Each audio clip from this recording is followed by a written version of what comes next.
अभी तो गडकरी जी सबसे ताजा ताजा अग्निवीर बने हैं। इससे पहले आडवाणी जी बन गए, उसके बाद रविशंकर प्रसाद बन गए। अभी बहुत लोगों को अग्निवीर बनना है। दो ही लोग रहेंगे, चाचा और भतीजा। चाचा हवाई जहाज से वास्को डी गामा की तरह पूरा दुनिया का चक्कर लगाएंगे और भतीजा जो है गुगली फेंकेगा आईपीएल में। अमित शाह जब बोलता है कि परिवारवाद देश की सबसे बड़ी समस्या है, तो मेरे मन में आता है कि जय शाह को वो रेलवे प्लेटफॉर्म से उठा करके लाया है। महाराष्ट्र का बदला नितिन साहब हम लोग एकदम भिजा के ले लिए। देश के प्रधानमंत्री डॉक्टर मनमोहन सिंह 84 में जो हुआ, उसके लिए देश की संसद में खड़ा होकर के देश के सिखों से माफी मांगा। है हिम्मत? मांगेंगे नरेंद्र मोदी 2002 के लिए देश के मुसलमानों से माफी? ये सवाल मैं पूछना चाहता हूँ कि प्रधानमंत्री जब नारी सम्मान की बात कर रहे थे, बलात्कारियों को संस्कारी बताया जा रहा था, मांगेंगे इस बात के लिए माफी? मीडिया के लोग यहाँ बैठे हुए हैं, सवाल पूछते थे मनमोहन सिंह से, नहीं पूछते थे? हवाई जहाज में बैठ करके प्रेस कॉन्फ्रेंस करते, सवाल आप हवाई जहाज में बैठ करके प्रधानमंत्री से पूछते थे, जो मन होता था वो करते थे। जब इंदिरा जी ने आपातकाल लगाया था, तो पत्रकारों ने उसके विरोध में संपादकीय पेज को खाली छोड़ दिया था। है हिम्मत? आज पूछिएगा सवाल पूछिएगा ना, तो आपके भी दफ्तर पर ईडी का रेड होगा, इस बात को याद रखिएगा। अभी तो गडकरी जी सबसे ताजा ताजा अग्निवीर बने हैं।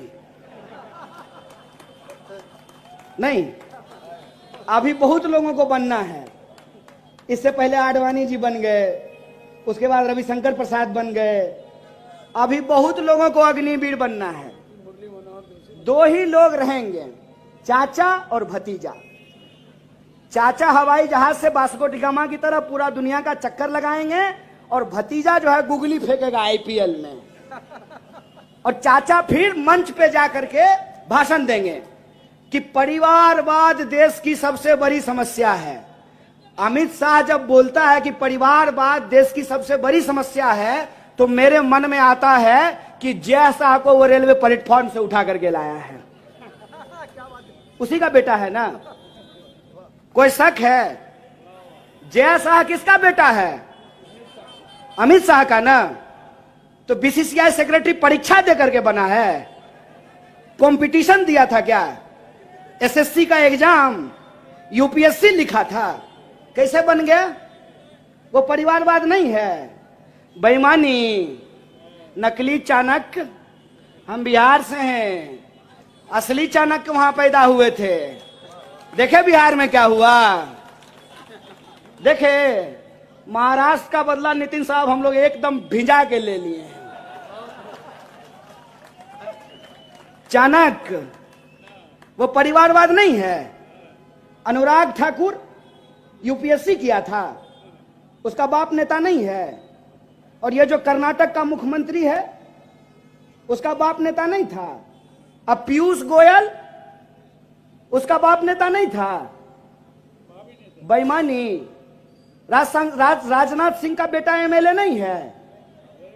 तो भाजपा का परिवारवाद नहीं है। और कांग्रेस के दो प्रधानमंत्री ने अपनी जान दे दी, तो आप हमको परिवारवादी बोल रहे हैं? दो प्रधानमंत्री ने अपनी जान गंवाई है इस देश के लिए, उसको आप परिवारवाद बोल रहे हैं। और अपने बेटा को बीसीसीआई का सेक्रेटरी बना रहे हैं। यह परिवारवाद नहीं है, यह बेईमानी है। मैं कांग्रेस के एक एक कार्यकर्ताओं को कहता हूं, इन बेईमानों के सामने झुकिए मत, इन झूठों के सामने रुकिए मत। अगर ये टोके तो इसको पलट करके सवाल पूछिए इस बात का। जब हम दंगा की बात करते हैं तो हमको 84 याद दिलाते हैं। देश के प्रधानमंत्री डॉक्टर मनमोहन सिंह 84 में जो हुआ, उसके लिए देश की संसद में खड़ा होकर के देश के सिखों से माफी मांगा। है हिम्मत? मांगेंगे नरेंद्र मोदी 2002 के लिए देश के मुसलमानों से माफी? ये सवाल मैं पूछना चाहता हूं। अगर हमसे कोई गलती हुई है तो ये देश हमारा है। इस देश से हम हाथ जोड़ करके माफी मांगने के लिए तैयार हैं। मांगेंगे माफी कि प्रधानमंत्री जब नारी सम्मान की बात कर रहे थे, बलात्कारियों को संस्कारी बताया जा रहा था, मांगेंगे इस बात के लिए माफी। मांगेंगे इस बात के लिए माफी कि आज एक एक चीज पे भाजपा पूरी तरीके से एक्सपोज हो चुकी है। एक एक चीज पे। अरे आप हमको हरा दिए साहब। 15 साल से नागपुर में हम नहीं हैं।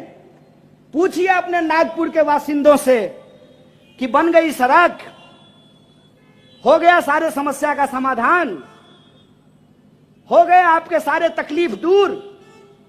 आपने कांग्रेस को अपने दिल से दूर किया। याद रखिएगा, अपना अपना होता है, अपना अपना होता है।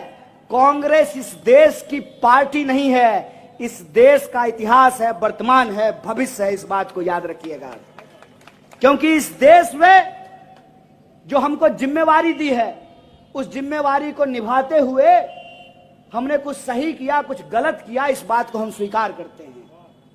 लेकिन हमको गाली दे के, हमको बदनाम करके, हमारे बारे में झूठ बोल करके आपने जिनको अपना आशीर्वाद दिया, वो तो देश ही नहीं रहने देंगे। इस बात को याद रखिएगा।